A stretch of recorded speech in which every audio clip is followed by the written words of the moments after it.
Assalamualaikum warahmatullahi wabarakatuh. Alhamdulillahi rabbil alamin. Nahmaduhu wa nasta'inuhu wa nastaghfiruh wa natubu ilaihi wa nastahdi wa na'udzu billahi min syururi anfusina wa min sayyiati a'malina. Man yahdihillahu fala mudilla lahu wa man yudlil fala hadiya lahu.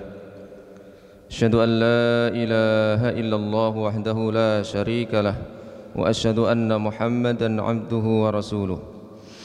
Allahumma salli ala nabiyyina Muhammadin wa ala alihi wa sahbihi wa man tabi'ahum bi ihsanin ila yaumiddin. Qala Allah ta'ala fi kitabihil karim, a'udzu billahi minasy syaithanir rajim.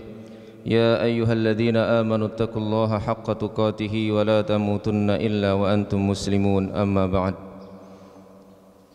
Ma'asyiral muslimin wal muslimat, hadirin wal hadirat, rahimani wa rahimakumullah.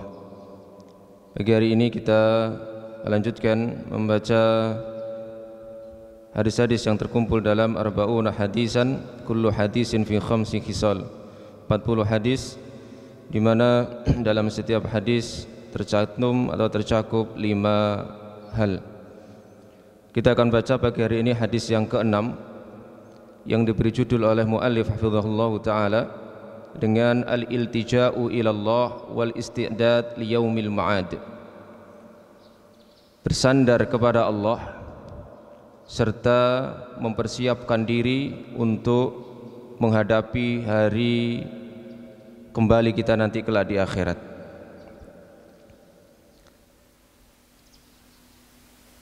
An Abi Hurairah radhiyallahu anhu qala, dari sahabat yang mulia Abu Hurairah radhiyallahu an, ia berkata, qala an-nabi sallallahu alaihi wasallam, Nabi sallallahu alaihi wasallam bersabda, ista'idu billahi min khamsin,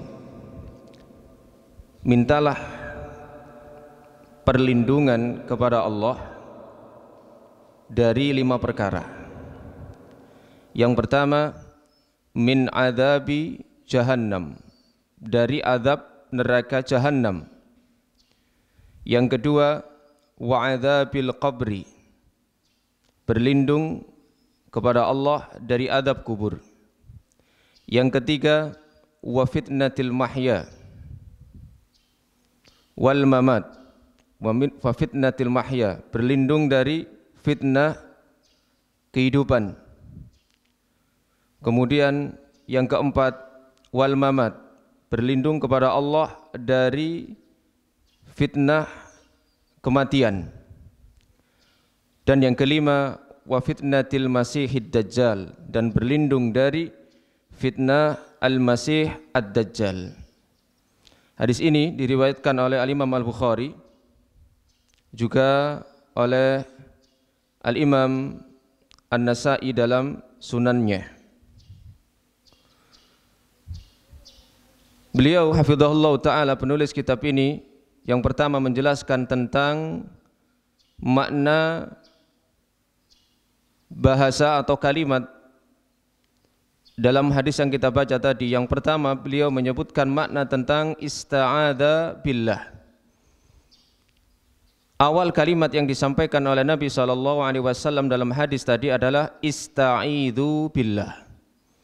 Ista'idhu ini adalah fi'il amr, perintah, yang berasal dari kata-kata ista'adha yasta'idhu, yang maknanya adalah laja'a ilaihi, bersandar kepada Allah, wa huwa iyaduhu, dan ia Allah adalah pelindungnya, ay malja'uhu, artinya tempat bersandar. Sehingga maknanya adalah alja'a ilaihi wa'tasama bihi. Ketika kita memohon perlindungan kepada Allah, berarti kita bersandar kepadanya, berlindung dengannya. Termasuk juga memohon penjagaan dari Allah Subhanahu wa ta'ala. Ketika kita membaca misalnya a'udzu billahi minasyaitonir rajim, aku berlindung kepada Allah, maknanya adalah aku bersandar kepada Allah, berlindung kepadanya agar Allah menjagaku. Kemudian yang kedua, makna fitnah. Al-fitnah al-baliyah. Fitnah di sini maknanya adalah bala, ujian atau cobaan. Tidak sama dengan fitnah dalam makna bahasa Indonesia kita. Kalau fitnah dalam bahasa Indonesia maknanya kurang lebih adalah menuduh seseorang tidak sesuai dengan kenyataan yang dilakukan oleh orang tersebut. Tetapi dalam bahasa Arab makna al-fitnah adalah al-baliyah, ujian, cobaan, bala. Maka disebutkan innama amwalukum wa auladukum fitnah. Sesungguhnya harta dan anak-anak kalian tidak lain yaitu sebagai fitnah, adalah fitnah, ada ujian, adalah cobaan. Wa hiya muamalatun tudhirul umural batinah, yaitu sebuah bentuk muamalah yang menampakkan perkara-perkara yang batin. Ar-Raghib mengatakan hiya ma yatabayyanu bihi halul insan min khairin aw syarrin, yaitu apa yang nampak dengannya kondisi seorang manusia baik berupa kebaikan ataupun kejelekan. Maka gambaran mudah fitnah itu maknanya adalah ujian atau cobaan. Kemudian beliau menyebutkan juga yang ketiga makna al-masih dan juga ad-dajjal. Ai ad-dhalil al-kadzdzab. Yang dimaksud dengan al-masih ad-dajjal adalah orang yang sangat menyesatkan dan orang yang banyak berdusta. Al-Harbi mengatakan summiya masihan. Kenapa Dajjal ini diberi sifat al-masih? Ada dua orang yang masyhur mendapatkan sifat al-masih. Yang pertama adalah Nabi Isa al-Masih, kemudian yang kedua ini Dajjal al-Masih. Sama-sama mendapatkan sifat al-Masih. Nah, Dajjal ini disebut dengan al-Masih, summiya masihan lianna ihda ainaihi mamsuhah an ayyubsira biha. Berasal dari kata masaha yamsahu yang artinya mengusap. Dajjal disebut dengan sifat masih karena memang salah satu matanya ini terusap sehingga tidak bisa melihat. Dan ini memang ciri fisik yang disebutkan oleh Nabi SAW, di mana salah satu mata dari dua mata Dajjal ini tidak bisa melihat. Atau makna al-masih itu adalah katsirus siyahah, banyak berjalan, berkeliling, berkelana. Makanya Nabi Isa alaihissalam juga mendapatkan gelar al-masih, salah satunya beliau memang banyak berkeliling, berkelana, ke sana kemari untuk berdakwah, tidak menetap di suatu tempat. Maka orang yang tidak menetap di suatu tempat, keliling, ini juga bisa mendapatkan sifat al-masih, ay kasirus siyahah, banyak keliling. Beliau juga mendapatkan gelar al-masih, Nabi Isa alaihissalam, karena beliau juga Allah beri mukjizat dengan mengusap orang yang sakit sehingga sembuh atas izin Allah. Karena memang secara bahasa makna al-masih dari kata-kata masaha yang artinya mengusap. Dajjal ini maknanya adalah wasummiya dajjalan litamwihihi. Disebut dengan dajjal karena litamwihihi, karena dia bahasa Jawanya etok-etok, menutupi. Maka dikatakan dalam bahasa Arab dajjala fulanun idza mawwaha. Fulan melakukan praktek dajjal, maksudnya dia berpura-pura menampakkan sesuatu yang tidak sesuai dengan kenyataannya dan menutupinya dengan kebatilan. Makanya disebutkan Dajjal nanti datang dengan membawa dua benda di tangan kanan dan tangan kirinya. Api yang dibawa Dajjal hakikatnya air, api dan air. Air yang dibawa Dajjal hakikatnya api.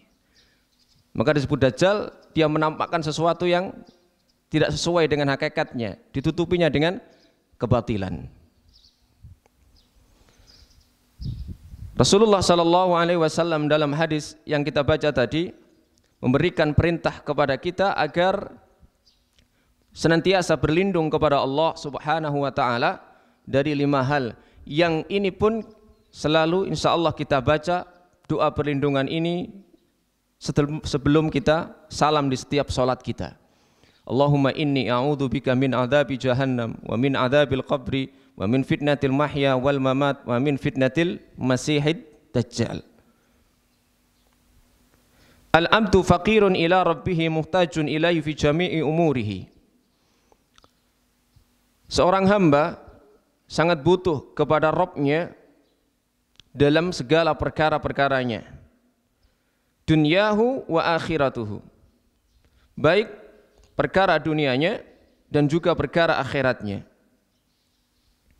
Biyadihi wahdahu subhanahu at-taufiq wal hidayah wal istighasah wal isti'anah. Maka menjadi kewenangan mutlak di tangan Allah Subhanahu wa taala yang namanya at-taufiq. At-taufiq ini salah satu dari jenis hidayah. Yang pertama maknanya ada hidayatul irsyad atau hidayatul bayan. Memberikan petunjuk kepada orang lain dengan sekedar memberikan penjelasan. Dan ini tugas dari para nabi, para rasul dan para ulama sebagai penerus mereka. Hanya menunjukkan jalan ini benar, ini salah. Adapun orang itu mengikuti kebenaran yang ditunjukkan, yang disampaikan, maka inilah yang disebut dengan taufik. Dan ini hak Allah Subhanahu wa taala. Wal istighasah, dan Allah lah yang berhak untuk dimintai pertolongan. Istighasah. Istighasah artinya memohon pertolongan kepada Allah Subhanahu wa taala dari perkara-perkara musibah yang dahsyat yang menimpa seseorang. Maka tidak boleh seseorang beristighasah kecuali hanya kepada Allah Subhanahu wa taala, karena Allah lah yang memiliki kewenangan mutlak untuk menghilangkan kesedihan musibah yang menimpa diri seorang hamba. Beberapa sahabat pernah diceritakan mengadu kepada Nabi SAW karena beberapa orang munafik telah mengganggu mereka. Datang kepada Nabi, salah satu seorang di antara mereka mengatakan, "Ta'alau bina nastaghiitsu bi Rasulillah." Mari kita bersama-sama datang kepada Rasulullah untuk istighosah kepada beliau, untuk minta tolong kepada beliau agar kita ditolong, tidak diganggu, tidak disakiti oleh beberapa orang munafik ini. Mereka pun datang menemui Nabi. Nabi mengatakan, la yustaghasu bi, tidak boleh aku dimintai istighosah. Innama yustaghasu billah. Sesungguhnya istighosah itu haknya hanya kepada Allah Subhanahu wa taala. Kemudian juga isti'anah, karena kewenangan mutlak ada di tangan Allah, maka ketika memohon pertolongan pun hanya ditujukan kepada Allah Subhanahu wa taala. Iyyaka na'budu wa iyyaka nasta'in. Wal isti'adzah, begitu juga memohon perlindungan. Fal haulu wal quwwah, daya, kekuatan, wa du'a dan doa, darajatuhu 'aliyah wa fadluhu 'azim. Derajatnya tinggi dan keutamaannya agung. Ketika An-Nu'man bin Bashir radhiyallahu anhu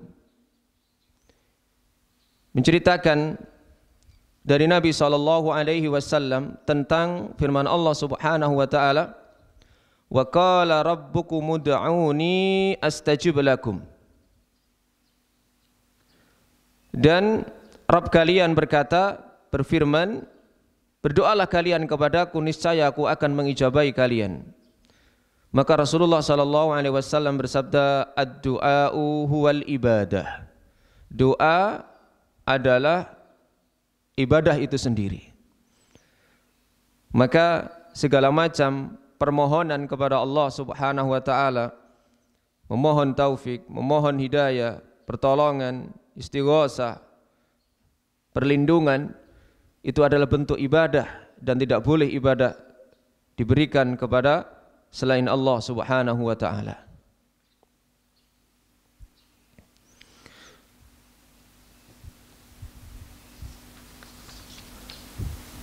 Lima poin yang disebutkan oleh Nabi sallallahu alaihi wasallam. Yang pertama tadi, hendaknya kita memohon perlindungan kepada Allah Subhanahu wa taala dari azab neraka Jahannam.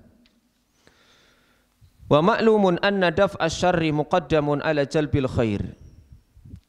Sebagaimana kita ketahui bahwa menolak kejelekan itu didahulukan daripada mendatangkan manfaat. Dan ini memang masyhur dalam kaidah fikih. Menolak atau menghindar dari sebuah keburukan lebih didahulukan daripada mendatangkan manfaat. Kaidah seperti ini disebutkan oleh para ulama tentu berdasarkan apa yang pernah dilakukan oleh Nabi sallallahu alaihi wasallam. Ya, contoh yang konkret adalah ketika Nabi didatangi oleh Badui.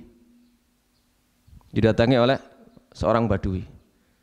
Di dalam masjid tiba-tiba Badui ini kencing di salah satu sudut masjid. Fajajarahun nas. Orang-orang yang ada hadir di situ maka menghardik dan mengusirnya oleh Nabi. Fanahahumun Nabiyyu sallallahu alaihi wasallam. Lalu Nabi melarang mereka supaya mereka menahan diri mereka, biarkan sampai selesai kencingnya. Falamma qadha baulahu, tatkala orang tadi sudah menyelesaikan kencingnya, umira bidanubin min ma. Nabi menyuruh tolong hadirkan satu timba air. Digerojok, sudah. Nah, ini kemudian ditelaah oleh para ulama, kemudian ada kaidah tadi itu. Mencegah mudarat didahulukan daripada mendatangkan manfaat. Artinya apa? Orang kencing tadi itu yang dilarang oleh Nabi orang-orang untuk menghardiknya pada saat kencing, itu sebenarnya ada manfaatnya agar masjid ini tidak terkena najis, rumah Allah yang harus disucikan. Itu manfaatnya ketika para sahabat memandang, oh ini harus diusir. Tapi ada mudaratnya yang harus dicegah dulu. Ketika orang tadi kencing kemudian diobrak-obrak, bisa jadi dia kencingnya malah mecer-mecer. Atau mudarat bagi mungkin saluran air kencingnya, pas enak-enak ngoyo diempet digetak, mandegrek mas. Nah, Nabi mendahulukan mudarat, jangan dulu, itu nanti gampang. Kalau sudah kencing siram aja dengan satu ember air, beres, sudah suci lagi. Itu kaidahnya. Jadi kalau kita melihat ada sesuatu yang antara mudarat dengan maslahat, maka kaidah fikihnya mendahulukan untuk mencegah mudarat dulu daripada mendatangkan maslahat. Apalagi mudaratnya jelas, maslahatnya nanti belum tentu. Ini dibaca dalam kaidah usul fikih yang disebutkan oleh para ulama. Bi an nasta'ida, fa fi hadzal hadis ya'muruna ar-rasul sallallahu alaihi wasallam bi an nasta'ida min syururid dunya al-mutamassilah fi fitnatiha fi fitaniha wa min syururil akhirah al-mutamassilah fi jahimiha. Maka di dalam hadis ini Rasul sallallahu alaihi wasallam memerintahkan kita supaya kita berlindung dari kejelekan dunia berupa yang dimisalkan dengan fitnah-fitnahnya, dan juga kejelekan akhirat yang dimisalkan dengan neraka jahimnya tadi. Wa fi ahammiyati hadzal du'a tawataratil ahaditsu bi riwayatin mukhtalifah. Nah, hadis-hadis yang kita baca tadi ini dalam lindungan 5 hal ini pun diriwayatkan dalam hadis-hadis yang mutawatir dengan beberapa riwayat yang redaksinya berbeda-beda. Wa ya'muruna fi hadzal hadis bi an nasta'idza billahi min khamsin. Dalam hadis ini Nabi sallallahu alaihi wasallam memerintahkan kita berlindung dari 5 perkara. Yang pertama, adzabu jahannam. Ini jelas, wal isti'adza min adzabi jahannam mustahabbah. Berlindung kepada Allah dari azab jahannam ini adalah sesuatu yang mustahabbah. Ini istilah beliau, sesuatu yang sangat dianjurkan, dan ini adalah madzhab ilaihil jumhur, yaitu di mana dipegang oleh mayoritas para ulama. Karena keyakinan kita sebagai seorang mukmin bahwa Allah Subhanahu wa taala dengan sifat kemaha bijaksanaannya, keadilannya akan menyediakan bagi mereka yang bertakwa kepadanya dengan surga dan yang durhaka kepadanya dengan neraka. Dan Jahannam ini adalah neraka yang paling bawah. Neraka yang paling bawah yang tentu siksanya paling berat karena dekat dengan bahan bakar yang ada di neraka Jahannam tersebut. Tingkatan-tingkatan neraka itu disebut dengan darokat. Tingkatan-tingkatan surga disebut dengan darajat. Bedanya apa? Kalau darajat surga tingkatannya itu ke atas. Makanya surga ada yang paling tinggi dan paling tengah, yaitu surga Firdaus. Tingkat ke atas. Tapi kalau neraka tingkat tapi ke bawah. Maka istilahnya ad-darku, jamaknya darokat. Innal munafiqina fid darkil asfali minan nar. Sesungguhnya orang-orang munafik itu berada di tingkat paling bawah dari neraka. Orang munafik yang paling bawah, paling berat siksanya, kemudian orang kafir, kemudian orang beriman. Ada orang beriman di ndukur dewe. Jadi jauh dengan bahan bakarnya api, sehingga siksanya tidak sama dengan orang munafik, tidak sama dengan orang kafir, ya. Karena berada di level atasnya.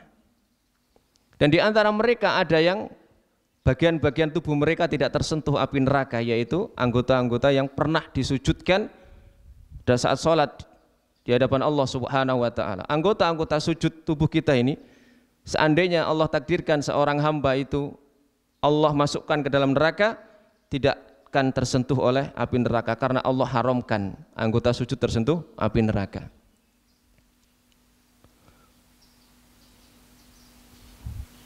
Dan banyak riwayat yang disebutkan, disampaikan oleh Nabi SAW tentang dahsyatnya neraka Jahannam ini. Di antaranya sifatnya, neraka Jahannam ini memiliki 70.000 tali. Satu tali ditarik oleh 70.000 malaikat. Kullu zimamin yajurrunaha sab'una alfa malakin yajurrunaha. Setiap tali di neraka Jahannam itu ditarik oleh 70.000 malaikat pula. Jadi yang menarik tali yang ada di neraka Jahannam itu 70.000 kali 70.000. Berarti nule pinten nih? 4 tambah 4 nule 8, tang 89 tambah 08. Niku jumlahe malaikat sing narik neraka Jahannam, wal iyadu billah. Dan berlindung kepada Allah dari siksa neraka Jahannam ini ya cukup dengan perlindungan secara umum. Tidak boleh berlindung secara khusus mendetail karena ini termasuk iktidak, berlebihan melampaui batas dalam berlindung. Misalnya, ya Allah aku berlindung kepadamu dari panas api neraka Jahannam, dari belenggunya, dari ini terlalu berlebihan. Dan termasuk iktidak, melampaui batas dalam berdoa. Karena nanti ada orang, kata Nabi, umat yang melampaui batas dalam bersuci dan berdoa. Salah satunya itu tadi. Ya, cukup dari min syiddati adzabi jahannam, dari dahsyatnya azab jahannam itu sudah cukup. Itu sudah mencakup keseluruhan hal yang buruk dalam neraka jahannam. Yang kedua, wasani hadhil umur al-idham. Dua perkara yang agung yang kita berlindung kepada Allah adalah wa min adzabil qabri, dari azab kubur. Ini menjadi satu keyakinan akidah Ahlussunnah wal Jamaah bahwa benar-benar azab kubur itu hak adanya. Ketika manusia mati kemudian diantar oleh saudaranya, oleh kerabatnya, oleh teman-temannya, tetangganya, kemudian dimakamkan,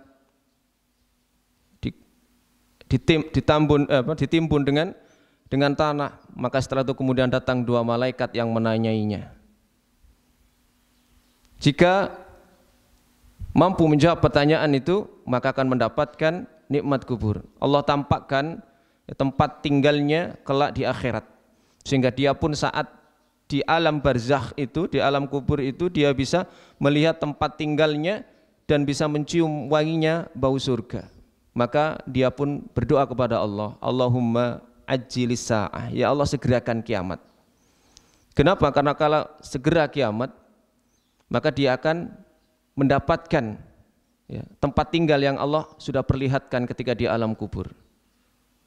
Itu harapan orang yang mendapatkan kenikmatan, agar Allah menyegerakan kiamat. Tapi kiamat sudah Allah tentukan. Sebaliknya orang yang tidak mampu menjawab fitnah kubur, pertanyaan-pertanyaan kubur, maka malaikat pun memukulnya dengan pukulan yang sangat keras, bil mitraqah, dengan semacam palu godam, hancur berkeping-keping, tidak ada yang bisa mendengar bangsa jin dan manusia ini kecuali hewan-hewan. Cuman manusia sekarang pingin tahu, dilebokno HP, aplikasi rekaman diputer, kira-kira krungu nggak? Kresek. Sesuatu yang tidak bisa diindra oleh manusia tidak menunjukkan bahwa sesuatu itu tidak ada. Orang mukmin itu namanya mukmin, amina ya'manu aman, tentrem hatinya, sudah percaya. Al-Quran menyebutkan, mengabarkan, Rasulullah menyampaikan, sudah iman, tentrem. Kalaupun bisa jadi seseorang masuk keimanan dalam hatinya lewat sesuatu yang tidak Allah tunjukkan kepada orang lain, hanya khusus kepada dia. Karena ada beberapa orang yang memang Allah kehendaki bisa mendengar, bisa jadi tentang adab kubur itu dan menjadikan dia orang yang taat kembali kepada Allah Subhanahu wa ta'ala. Atau mungkin lewat mimpi misalnya. Adab kubur, kita berlindung kepada Allah Subhanahu wa ta'ala. Maka orang tadi yang disiksa oleh malaikat akan ditampakkan pula tempat tinggalnya di neraka dan bisa mencium busuknya bau neraka, sehingga doanya berbeda dengan orang yang mendapatkan nikmat dengan mengatakan Allahumma la tu'ajjilis sa'ah, ya Allah jangan kau segerakan kiamat. Wal qabr huwa awwalu manazilil akhirah wa awwalu darajatil jaza. Dan kubur ini awal tempat tinggal akhirat seseorang dan awal derajat dari al-jaza, pembalasan amalan. Karena itu siapa yang selamat dari ujian di alam kubur, insya Allah proses akhirat berikutnya akan lebih mudah. Proses kehidupan akhirat yang jauh lebih lama itu akan dimudahkan oleh Allah Subhanahu wa ta'ala. Ibarat kalau kita buat grafik kehidupan dunia kita, kemudian alam kubur dan akhirat, itu bandingannya tidak bisa kita gambarkan. Grafik kehidupan kita umur 60-70 tahun itu berapa digit. Kemudian alam barzakh lebih lama lagi, alam akhirat tak terhingga. Jadi kalau dibuat diagram atau batang atau garis itu, dunia itu hanya berapa digit gitu aja. Kalau dibuatkan angka mungkin 0, kemudian alam barzakh. Tapi itu menentukan. Digit yang sedikit dunia ini menentukan alam pertama akhirat, yaitu barzakh, dan kehidupan-kehidupan berikutnya di alam akhirat. Kemudian yang ketiga, kita memohon kepada Allah Subhanahu wa ta'ala dalam perintah Nabi SAW dalam hadis tadi adalah fitnatul mahya, yaitu fitnah, ujian kehidupan. Ay alaikum an tatahassanu billahi min fitnatil mahya. Wajib bagi kalian senantiasa memohon perlindungan kepada Allah dari fitnah kehidupan, wahia al-kufr, yaitu kekufuran, wakila al-isyan, ada yang mengatakan lagi adalah kemaksiatan, wakila al-mal al-walad wal-walad, ada yang mengatakan juga yang dimaksud dengan fitnah kehidupan adalah harta dan anak. Wal ahsan, dan yang paling bagus yang disampaikan oleh para ulama tentang fitnah kehidupan ini adalah kullu ma yushghilu anillahi fitnatul mahya. Setiap apa yang menyibukkan seseorang berpaling dari Allah, maka itulah fitnah kehidupan. Segala sesuatu yang menyebabkan seorang hamba berpaling dari mengingat Allah Subhanahu wa taala, maka itu adalah bentuk fitnah kehidupan. Entah itu berupa berbagai macam jenis kekufuran yang ada, kemudian segala jenis kemaksiatan, termasuk juga harta, termasuk juga anak. Maka ini segala sesuatu yang bisa menyibukkan seseorang dari mengingat Allah Subhanahu wa taala. Rijalul la tulhihim tijaratu wala bay'un an dzikrillah. Fa kullu ma yu'ridu lil insani muddata hayatihi minal iftitan bid dunya wasyahawat wal jahalat wa a'dhamuha wal iyadu billah amrul khatimah indal maut. Segala macam jenis fitnah kehidupan di dunia tadi itu, ya, syahwat-syahwat yang ada, yang paling agung, naudzubillah, kita berlindung kepada Allah, adalah penutup dari kehidupan dunia kita yang jelek. Ini fitnah yang besar pula.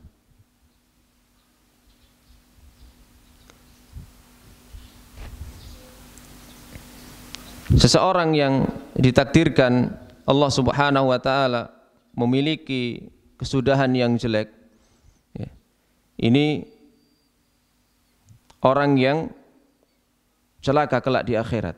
Tetapi kita tidak tahu. Di dalam hadis Nabi SAW senantiasa menjelaskan kepada kita agar Allah menetapkan hati kita di atas Islam, di atas iman, di atas ketaatan sampai Allah Subhanahu wa taala mewafatkan kita. Karena seseorang itu tergantung di akhir kehidupannya. Ada seseorang yang beramal dengan amalan ahli surga sampai antara dia dengan surga hanya 1 dhira'. 1 dhira' itu antara ujung jari tengah pucuk itu sampai ke siku, itu 1 dhira'. Saking dekatnya dia dengan surga karena orang melihat amalan-amalan dia. Tetapi dalam hadis yang lain, fima yabdu indan nas, nampak pada mata manusia, tidak tahu hakikatnya. Kelihatan dia memang mengamalkan amalan penduduk surga sampai antara dia dengan surga jaraknya hanya 1 dhira'.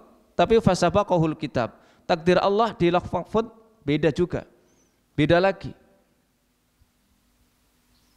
Ternyata dia calon penghuni neraka, sehingga menjelang akhir hidupnya amila bi amali ahli nar, dia beramal dengan amalan penduduk neraka, fatakhalaha, lalu dia pun masuk ke dalam neraka. Na'udzubillah. Tetapi ada orang yang dari awal dia mengamalkan amalan penduduk neraka sehingga antara dia dengan neraka tidak ada jarak kecuali hanya sekedar 1 dhira' saja, saking dekatnya. Fima yabdu indan nas, lagi-lagi nampaknya pada mata manusia. Sehingga mungkin banyak orang mengatakan, uripe kana apike blas. Makanya tidak boleh bagi kita untuk menvonis seseorang sebelum tahu akhir kehidupannya. Bahkan mungkin saja akhir kehidupan yang nampak pada kita itu pun dalam beberapa hal tidak menunjukkan vonis dia. Ternyata fasabaqahul kitab, takdirnya orang ini penduduk surga, sehingga Allah berikan taufik di akhir hayatnya beramal dengan amalan penduduk surga. Fatakhalah, dia pun masuk surga. Nah, tentu mendengar cerita ini para sahabat juga punya mungkin prasangka yang sama dengan kita. Kalau begitu dengan melihat proses 2 orang tadi, wahai Rasulullah, ya kita nyantai saja. Kalau kita memang ditakdirkan dari penduduk neraka, ya nanti soro-soro ngelakukan ibadah, kalau akhirnya ternyata ngamalkan penduduk neraka, so, neraka juga akhirnya. Begitu juga, tidak usah kita capek-capek mengamalkan ibadah, maksiat saja. Kalau nanti Allah menentukan kita penduduk surga, ya Allah akan beri taufik kita di akhirat. Apa kata Nabi? La, tidak boleh seperti itu. I'mal kullun muyassarun lima khuliqa lahu. Kamu harus tetap beramal, berbuat. Kenapa? Masing-masing orang itu dimudahkan menuju takdir mereka masing-masing. Maka pentingnya kita memohon perlindungan kepada Allah Subhanahu wa taala, termasuk dari su'ul khatimah, dari jeleknya akhir kehidupan kita. Ada yang tidak berlindung dari su'ul khatimah, sehingga oleh ulama lain ini dikecam habis-habisan. Aku tidak berlindung kok dari su'ul khatimah, dari akhir yang jelek. Lu kok bisa? Aku berlindung kepada Allah dari catatan yang jelek. Catatan yang jelek. Ya memang benar, kalau catatan jelek ya tidak bisa. Kalau sudah catatannya jelek ya kan dia akan su'ul khotimah. Tapi manusia tidak tahu sehingga manusia akan berupaya menjadi orang yang akhir kehidupannya baik. Sehingga dari awal berusaha jadi orang yang baik dengan senantiasa memohon kepada Allah agar ditetapkan dalam kebaikan tersebut. Allahumma sabbit qalbi ala dinik. Ya Allah, tetapkanlah hatiku di atas agamamu. Waj'al li khaira a'mali khawatimahu atau khaira amali khawatimahu. Ya Allah, jadikan sebaik-baik amalku amal yang terakhir yang aku lakukan. Dan insya Allah seorang mukmin itu selalu berada di dalam kebaikan.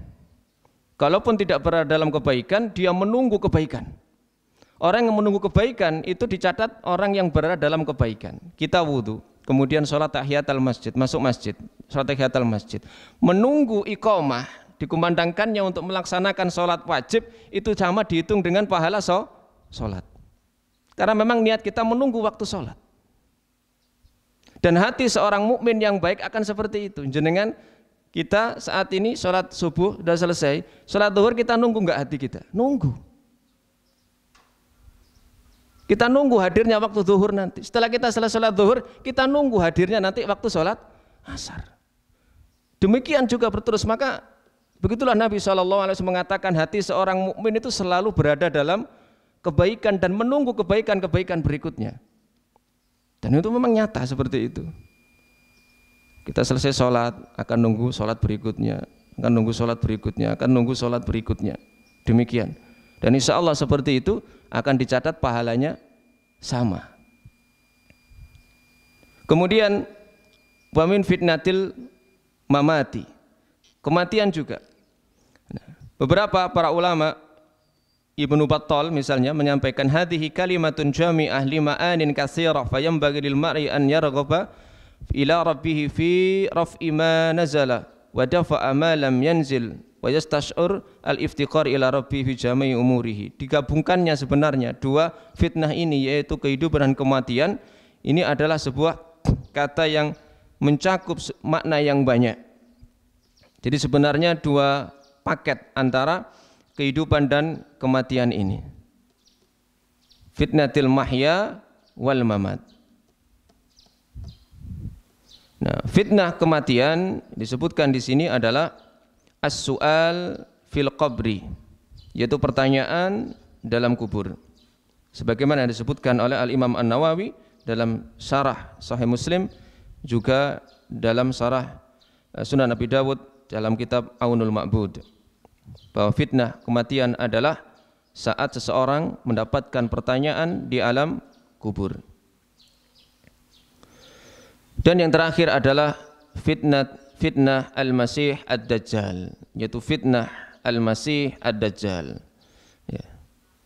Dan dahsyatnya fitnah al-Masih ad-Dajjal ini, kata Nabi SAW, ini hal yang juga ditakutkan oleh Rasulullah SAW, karena tidak ada fitnah yang lebih besar di akhir zaman kelak melebihi fitnahnya Dajjal. Ya. Makanya beliau SAW menyampaikan di antaranya ciri-cirinya, ya, beliau menyebutkan annahu a'war. A'war itu artinya sojawane kero, juling, ya. Dan Allah Subhanahu wa taala tidak disifati dengan a'war.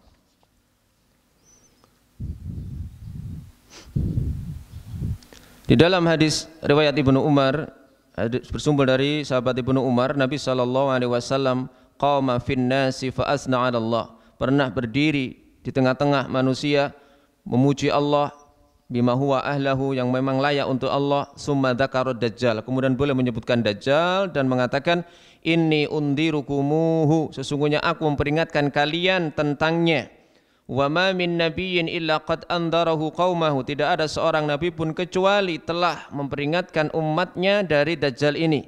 Laqad andharahu Nuh qaumahu, Nabi Nuh sejak dulu sudah memperingatkan umatnya dari Dajjal ini.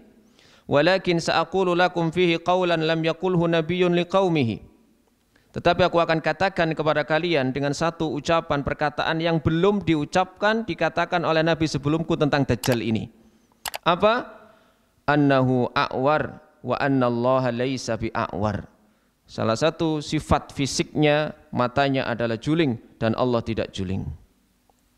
Maka Dajjal itu di akhir zaman dengan nanti datangnya hari kiamat bukan sebuah sifat. Walaupun bisa jadi Dajjal itu sifat, karena Nabi juga menyebutkan nabi-nabi palsu itu juga dengan Dajjalun, ya, dengan para pendusta. Tapi Dajjal yang dimaksud di akhir zaman itu adalah orang, fisik, ya. Karena ada beberapa yang memalingkan makna ini dengan hanya sekedar sifat saja.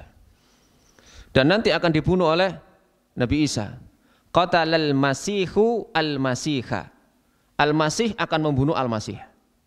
Yang pertama Al-Masih, Nabi Isa akan membunuh Al-Masih Ad-Dajjal. Di antara bentuk perlindungan kita agar Allah lindungi dari fitnah Dajjal ini adalah man hafidha 10 ayatin min awali suratil kahfi. Siapa yang hafal 10 ayat dari awal surat Al-Kahfi, ausima minad Dajjal. Dia akan dilindungi dari Dajjal. Riwayat Imam Muslim.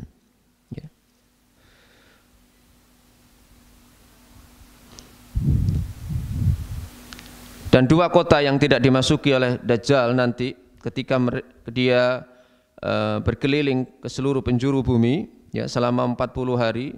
1 hari yang pertama sama dengan 1 bulan, 1 hari yang 1 tahun, 1 hari yang kedua sama dengan 1 bulan, 1 hari yang ketiga sama dengan 1 pekan. Kemudian berlalu seperti hari-hari berikutnya.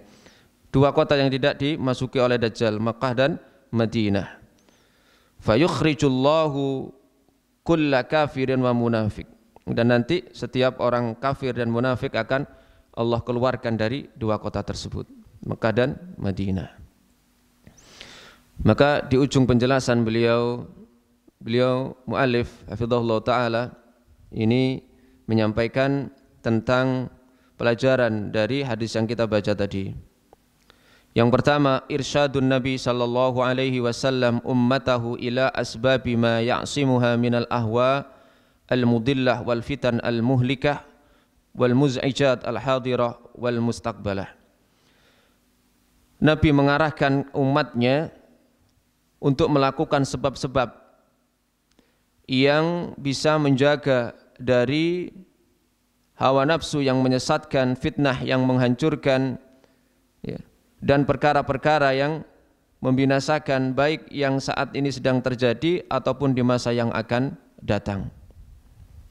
Yang kedua, al-anbiya war rusul mab'utsuna bil bisyarah. Para nabi dan para rasul itu diutus memberikan kabar gembira, wan nadharah, dan juga peringatan, li alla yakuna linnasi 'ala Allahi hujjah, agar mereka nanti di hadapan Allah tidak memiliki alasan lagi. Ba'da an ja'uhumul basyir, setelah memberi kabar gembira, memberi peringatan, yaitu Rasul datang kepada mereka, agar manusia tidak punya alasan lagi, sudah datang para nabi, para Rasul. Dan yang terakhir, yang ketiga, ad-du'a'u mukhul ibadah wa huwa ma'murun bihi fi jami'il ahwal. Doa adalah inti ibadah. Kalau tadi dalam hadis, ad-du'a'u huwal ibadah, doa itu ya ibadah itu sendiri. Sehingga dengan istilah lain para ulama menyebutkan mukhul ibadah. Intinya ibadah itu adalah doa. Wa huwa ma'murun bihi fi jami'il ahwal, dan itu diperintahkan dalam setiap keadaan, kemaslahatan dunia maupun akhirat. Bahkan Nabi SAW disebutkan beliau pun minta tolong, berdoa kepada Allah walaupun hanya sekedar untuk membenahi tali sandal beliau sallallahu alaihi wasallam. Mudah-mudahan Allah Subhanahu wa taala senantiasa memberikan perlindungan kepada kita kaum muslimin agar kita selamat dari khususnya 5 fitnah yang disebutkan dalam hadis ini, yaitu dari azab jahannam, azab kubur, fitnah kehidupan dan kematian, serta fitnah al-masihid dajjal. Amin ya rabbal alamin. Kita tutup dengan doa kafaratul majlis. Subhanakallahumma bihamdika asyhadu an la ilaha illa anta astaghfiruka wa atubu ilaik. Wa akhiru da'wana alhamdulillahi rabbil alamin. Wassalamu alaikum warahmatullahi wabarakatuh.